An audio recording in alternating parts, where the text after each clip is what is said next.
लेकिन बहुत सारे नेता ऐसे हैं महाराष्ट्र में भारतीय जनता पार्टी के, जिनका ड्रग के कारोबारियों से घनिष्ठ रिश्ते हैं।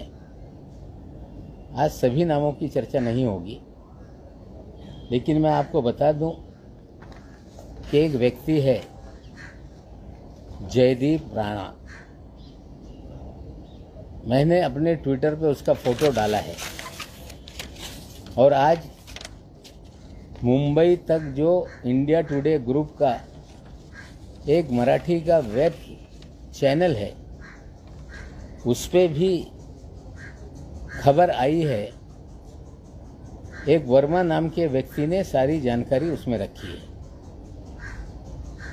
हम बताना चाहते हैं देश को कि जयदीप राणा जेल में बंद है। जो दिल्ली का केस है 8/40 DZU 2020 का, मेरी जानकारी है कि एक सुनवाई में उसे कोर्ट में हाजिर नहीं किया गया,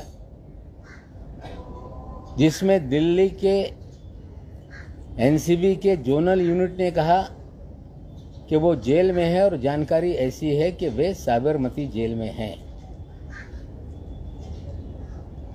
ड्रग ट्रैफिकिंग के केस में गिरफ्तारी हुई है, लेकिन उनके रिश्ते महाराष्ट्र के पूर्व मुख्यमंत्री श्री देवेंद्र फडणवीस जी से भी हैं। आपको बता दें कि महाराष्ट्र में जब वे मुख्यमंत्री थे, मुख्यमंत्री रहते समय उनकी पत्नी ने एक रिवर सॉन्ग चल चल मुंबई नदी संरक्षण अभियान के नाम से एक रिवर सॉन्ग बनाया था। उसमें सोनू निगम जी ने गाना गाया था और देवेंद्र जी की पत्नी ने भी गाना गाया था। उसमें देवेंद्र फडणवीस जी ने भी अभिनय किया था और साथ में मुनगंटीवार जी ने भी अभिनय किया था। मैं थोड़ा आपको दिखा देता हूं और बाद में आपसे शेयर कर लूँगा।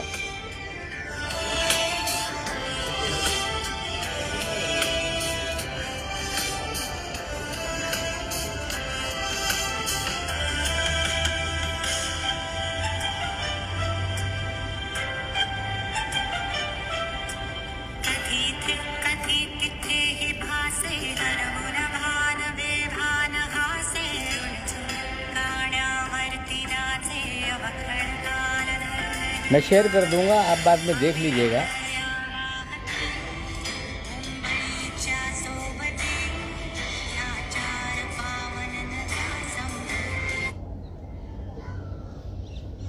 गाना गाती हैं, अच्छी बात है। नदियों को लेकर गाना गाएं, अच्छी बात है। सोनू निगम जी के साथ अभिनय करें, अच्छी बात है। देवेंद्र जी अभिनेता बन जाएं, अच्छी बात है। मुनगंटीवार जी अभिनेता बन जाए, अच्छी बात है। डायरेक्टर उसके सचिन गुप्ता थे। Singer Amruta Fadnavis and Sonu Nigam. उसको म्यूजिक दिया था, जो गाना लिखा था वो अभिजीत जोशी जी ने। क्रिएटिव हेड उसके मनीष खानका थे और उसके फाइनेंस हेड जयदीप राणा जी थे। ये कह देना कि सार्वजनिक जीवन में कौन किसके साथ तस्वीरें खींच लेता है हमें पता नहीं। तस्वीर तो ऐसी है कि एक दूसरे को तुम शैतान हो, तुम शैतान हो, इस तरह की तस्वीर है। मैंने पूछा ये निशान क्या होता है, मेरे बच्चों ने कहा कि यू आर एविल। अब कौन शैतान है मुझे पता नहीं, लेकिन ये शैतान जो नशे का कारोबारी है, ड्रग पेडलर है। एक टी सीरीज ने जो गाना रिलीज किया था जिसमें अमृता फडणवीस जी ने गाना गाया था, अभिनय किया था, देवेंद्र जी ने भी अभिनय किया था। उस समय के जो महाराष्ट्र के फाइनेंस मिनिस्टर थे मुनगंटीवार साहब ने भी उसमें अभिनय करने का काम किया था। ये कहता है ना कि हमसे कब मिले हम नहीं जानते, फिर बचाव करेंगे कि मुझे मालूम नहीं था ये कौन आदमी फाइनेंशियल हेड बन गया। लेकिन देवेंद्र जी के जयदीप राणा के रिश्ते बहुत घनिष्ठ थे। एक तस्वीर और डालता हूं कि गणपति देवेंद्र जी के घर पे है या जयदीप राणा के घर पे, मुझे पता नहीं, लेकिन गणपति दर्शन के लिए देवेंद्र फडणवीस, जयदीप राणा ये साथ में है। इसकी तस्वीर मैं रिलीज करता हूं। ये सिर्फ मामला इतना ही नहीं, मामला महाराष्ट्र में ड्रग के बड़े कारोबार का है। कल मैंने कहा था कि देवेंद्र फडणवीस का एक वजह इसी शहर में रहता है, नीरज गुंडे, जिसको पूरी तरह से पिछली सरकार में मुख्यमंत्री निवास में एक्सेस था, मुख्यमंत्री कार्यालय में एक्सेस था, सारे अधिकारियों के चैम्बर में एक्सेस था, सारे पुलिस के ट्रांसफर वो तय करता था, ब्यूरोक्रेसी के ट्रांसफर वो तय करता था, और पूरी तरह से उगाई उसी के जरिए महाराष्ट्र में की जाती थी। और देवेंद्र जी जब भी नई मुंबई की तरफ, पूना की तरफ प्रस्थान करते थे तो शाम में उनके घर में हाजिरी लगती थी और लगातार नीरज गुंडे के घर पर वो बैठते थे और वहीं से सारा देवेंद्र जी का माया जाल चलता था। सरकार बदलने के बाद महाराष्ट्र में जो भी केंद्रीय एजेंसियां हैं, चाहे ईडी हो, चाहे सीबीआई हो, चाहे इनकम टैक्स हो, चाहे एनसीबी हो, यही देवेंद्र जी का वाजे सारे कार्यालयों में फिरता नजर आ रहा है। अधिकारियों के तबादले में भी करोड़ों रुपए वसूले जा रहे हैं। समीर दाऊद वानखेड़े, जो पिछले 14 साल में इस शहर में लगातार अलग अलग विभाग में काम करता है, उसके भी तबादला करने के पीछे महाराष्ट्र के पूर्व मुख्यमंत्री देवेंद्र फडणवीस हैं। और उसे लाया इसीलिए गया कि आप पब्लिसिटी करके नाजायज लोगों को फंसाया जाए और ड्रग का खेल इस मुंबई और गोवा में चलता रहे, इसलिए समीर वानखेड़े को लाया गया। बड़े बड़े ड्रग पेडलर, चाहे वो काशिफ खान हो, उसे छोड़ दिया जाता है। ऋषभ सचदेवा को, आमिर फर्नीचर वाला को और प्रतीक गाबा को छोड़ दिया जाता है। सारा ड्रग का खेल ये देवेंद्र जी के इशारे पे इस राज्य में चल रहा है। जिम्मेदारी से कहता हूं कि प्रतीक गाबा कौन है, प्रतीक गाबा को क्यों छोड़ा गया, प्रतीक गाबा इस शहर में क्या करता है, किन होटलों में पार्टी ऑर्गेनाइज करता है, एक टेबल की कीमत 5 लाख, 10 लाख, 15 लाख कैसे होती है। मैं आज प्रतीक गाबा के बारे में नहीं बताऊंगा, लेकिन इस खेल में प्रतीक गाबा सबसे बड़ा किरदार है, जो आने वाले दिनों में उसको हम आप लोगों के सामने रखेंगे। पूरा ड्रग का मास्टरमाइंड, ड्रग के खेल का मास्टरमाइंड, हमें लगता है महाराष्ट्र का पूर्व मुख्यमंत्री है क्या, यह सवाल हमारे दिमाग में खड़ा हो रहा है। क्यों नीरज गुंडे जाकर बैठता है, क्यों बीजेपी के लोग छूट जाते हैं और ये कह देना कि मेरा कोई संबंध नहीं, यही कहेंगे कि हमें पता नहीं था, पता था। आपके नाक के नीचे ड्रग का धंधा चलता रहा। कई ऐसी तस्वीरें हम आगे लाएंगे जो ड्रग पेडलर हैं, जो भारतीय जनता पार्टी में हैं, थे, वो सारी चीजों को धीरे धीरे खोलेंगे। आपके मन में कोई सवाल होगा तो उसका मैं जवाब देने के लिए तैयार हूं। सर, आप डायरेक्टली नाम बोल रहे हैं कि देवेंद्र फडणवीस ड्रग्स का काम करते थे, उनकी शाह पे सब कुछ हो रहा है। उनके संरक्षण में ड्रग का धंधा चल रहा है, चल रहा था। जिस तरह से जयदीप राणा की तस्वीरें आई, ये योगा योग नहीं कि वो उनके गाने का फाइनेंशियल हेड है, उसके बाद भी उनकी घनिष्ठता एक उनके घर की तस्वीर से दिखती है। जो देवेंद्र जी का वजह है, वो लगातार एनसीबी ऑफिस में बैठता है। पूरा ड्रग का खेल कहीं ना कहीं देवेंद्र जी के आशीर्वाद से महाराष्ट्र में चल रहा है, चल रहा था, ये स्पष्ट है। और हमें लगता है, हम मांग करते हैं कि जिस तरह से लगातार हाईकोर्ट में लोग जा रहे हैं कि इसकी सीबीआई जांच हो, सुप्रीम कोर्ट में एक पीआईएल दाखिल किया गया, नवाब मलिक को बोलने से रोका जाए, मामला जो मुंबई पुलिस जांच कर रही है उसे निकाल लिया जाए। मुंबई पुलिस ये ड्रग की जांच नहीं कर रही है, मुंबई पुलिस जांच कर रही है एक्सटॉर्शन की, मुंबई पुलिस जांच कर रही है किडनैपिंग की। सीबीआई को अगर जांच करानी है तो सारी जांच हो कि इस शहर में देवेंद्र जी का ड्रग के धंधे में क्या कनेक्शन है, जयदीप राणा का उनकी क्या रिश्ते हैं, नीरज गुंडे किस तरह से इस सारे खेल में इन्वॉल्व है। हम मांग करते हैं कि अगर उन्हें निर्दोष अपने आप को साबित करना है तो कोई ज्युडिशियल इंक्वायरी बैठ जाए या सीबीआई इसकी जांच करे, हम मांग करते हैं। नवाबजी, तुम्ही आता बोलताना असं म्हणालात की नीरज गुंडेजा हा फडणवीसांच्या काळातला वाजे आहे, याचा अर्थ वाजे हे चुकीचं काम करतात हे तुम्ही मान्य करता? हो, मान्य है। सचिन वाजे हा चुकीचा काम करत होता हे आम्हाला मान्य आहे, पण तो पण परमवीर यांचा पंटर होता। ठीक है, त्यांनीच त्याला कुठेतरी नोकरीमध्ये रुजू करून घेतला होता। आज चर्चा त्याची नाही। आज देवेंद्रजी या शहरामध्ये जे ड्रग रॅकेट आहे त्यांना संरक्षण देत आहे, वानखेडे यांना त्यांना आणलेलं आहे, हे प्रश्न आज मी उभा करतोय। धन्यवाद। ज्युडिशियल इन्क्वायरी कुणी सुरू करावी अशी मागणी? नाही, ठीक आहे, ज्युडिशियल इन्क्वायरी आता केंद्र सरकारने नेमली पाहिजे, नाहीतर यांची मागणी आहे की सीबीआई केस ट्रान्सफर केलं पाहिजे। होय, ड्रग प्रकरणी सीबीआई तपास करू शकते, ते सगळं तपास करत असताना देवेंद्रजीचा पण जे काही रोल आहे, जे काही गुंडेचा रोल आहे, ते पण तपास तुम्ही त्यांना द्या, आम्ही मागणी करतो। धन्यवाद। अजून काय पुरावे तुमच्याकडे फडणवीसांच्या विरोधात? तुम्ही केवळ 2-3 फोटो टाकतायत एका व्यक्ती बरोबरचे, हे पुरावे असू शकत नाही। तुमच्याकडे अजून काय महत्त्वाचे पुरावे आहे फडणवीसांच्या विरोधात आणि ते तुम्ही कोणाला देणार?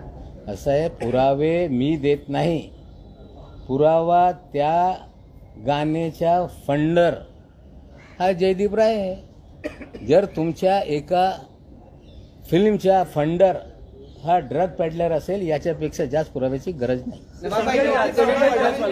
नवाब भाई, देवेंद्र फडणवीस का बोलना है कि बड़े नेता हैं, बड़े पद पर हैं, कोई भी आके फोटो खिंचा सकता है, तो हर फोटो वेरिफिकेशन नहीं कर सकते हैं। फोटो का सवाल नहीं है, गाने का वो फाइनेंस हेड है।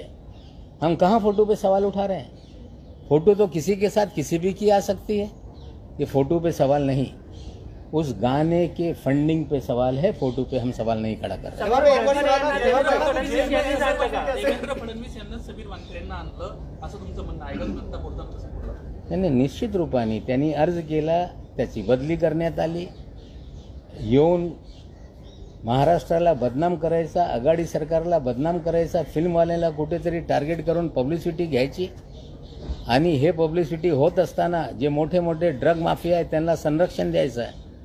या महाराष्ट्रामध्ये प्रत्येक एजन्सीमध्ये कोण अधिकारी कुठे बसेल, कोण अधिकारी कुठला तपास करेल, कुणाला खोटे केसेस में अडकवायचा, लोकांच्या मनात भीती निर्माण करायचा, हे सगळं 2 वर्षापासून खेळ सुरू आहे। आणि देवेंद्र हे सगळे कट कारस्थान रचताय आणि लोकांच्या मनात भीती निर्माण होईल नेत्याचे, त्यासाठी हा सगळे यंत्रणेचा वापर ते करत राहिले। एक विषय राहून गेला होता, मी आपल्याला बोलू इच्छितोय।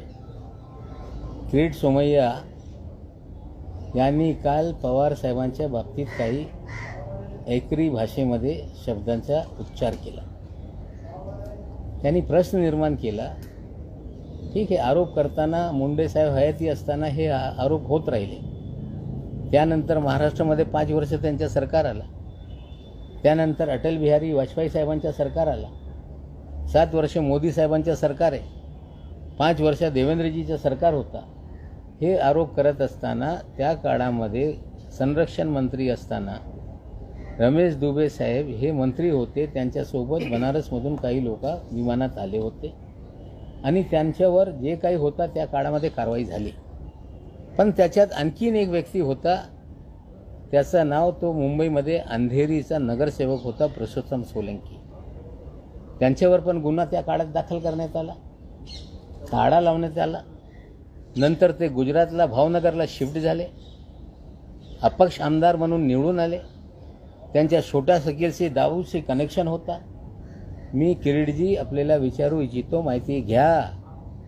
तो छोटा शकील आणि दाऊदचा माणूस ज्याच्यावर आमच्या सरकार असताना त्या 92-93 मध्ये कारवाई झाली होती, तुरुंगात टाकण्यात आला होता.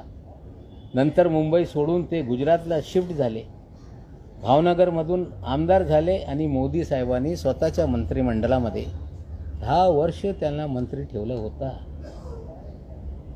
किरीटजी मोदी साहेबांना विचारा, हा दाऊदशी संलग्न माणूस तुमच्या मंत्रिमंडळात कसा होता, याचे उत्तर तुम्हाला मिळेल. आखरी क्वेश्चन आहे की तुम्ही मंत्रिपदाचा जो आहे भंग करत आहात गुप्ततेचा, त्यामुळे तुमचा राजीनामा घ्यायला हवा असं अधिकाऱ्यांचं. मी कुठलेही यंत्रणेचा वापर करत नाही. हे सगळे सोर्सेस माझे आहे. गैर काही होत असेल तर निश्चित रूपाने त्याच्यावर प्रश्न निर्माण करण्याचा माझा अधिकार आहे. कुणाला वाटत असेल की मला मंत्रिमंडळातून ते काढू शकताय, कुणाला मंत्री करायचा हे अधिकार माननीय मुख्यमंत्रीचे असते.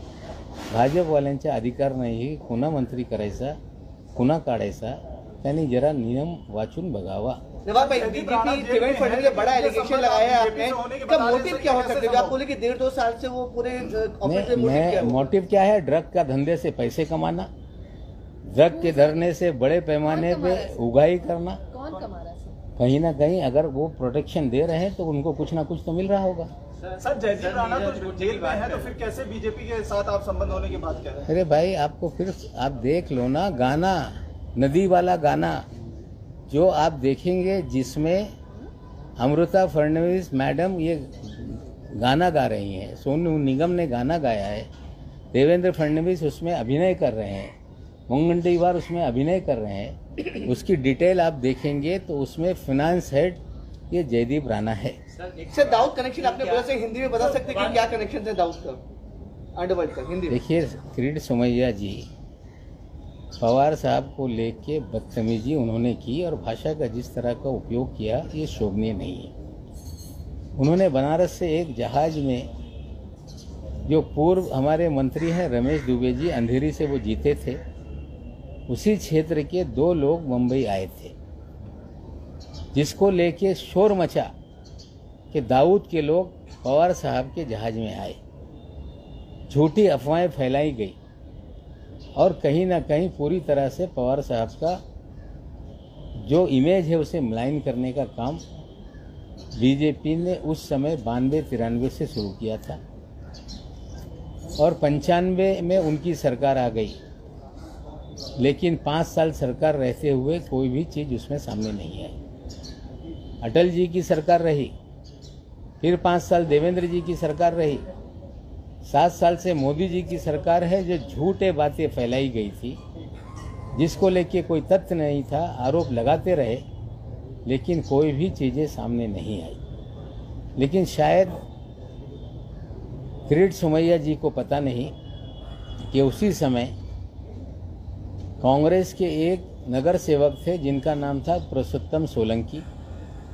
वो क्रिमिनल थे. उनके छोटा शकील और दाऊद से संबंध होने के कारण उन पे मुकदमा दर्ज हुआ, उन पे टाड़ा लगा और उसके बाद वो मुंबई छोड़कर गुजरात के भावनगर, जहां उनका मूल गांव था, वहां शिफ्ट हो गए. उसके बाद वो विधायक बने इंडिपेंडेंट और फिर भारतीय जनता पार्टी के टिकट पे वे चुनाव लड़े और वो व्यक्ति जिसका संबंध छोटा शकील से था, दाऊद इब्राहिम से था, 10 साल तक मोदी जी के मंत्रिमंडल में गुजरात में मंत्री रहे। अगर ये जानकारी किरीट जी को नहीं है तो हमें लगता है कि वो जानकारी जुटाएं और फिर उल जुलूल बातें करें। हमें लगता है पवार साहब को लेकर अगर शब्दों का चयन बदतमीजी से किया जाएगा तो हमें लगता है इसे महाराष्ट्र की जनता बर्दाश्त नहीं करेगी।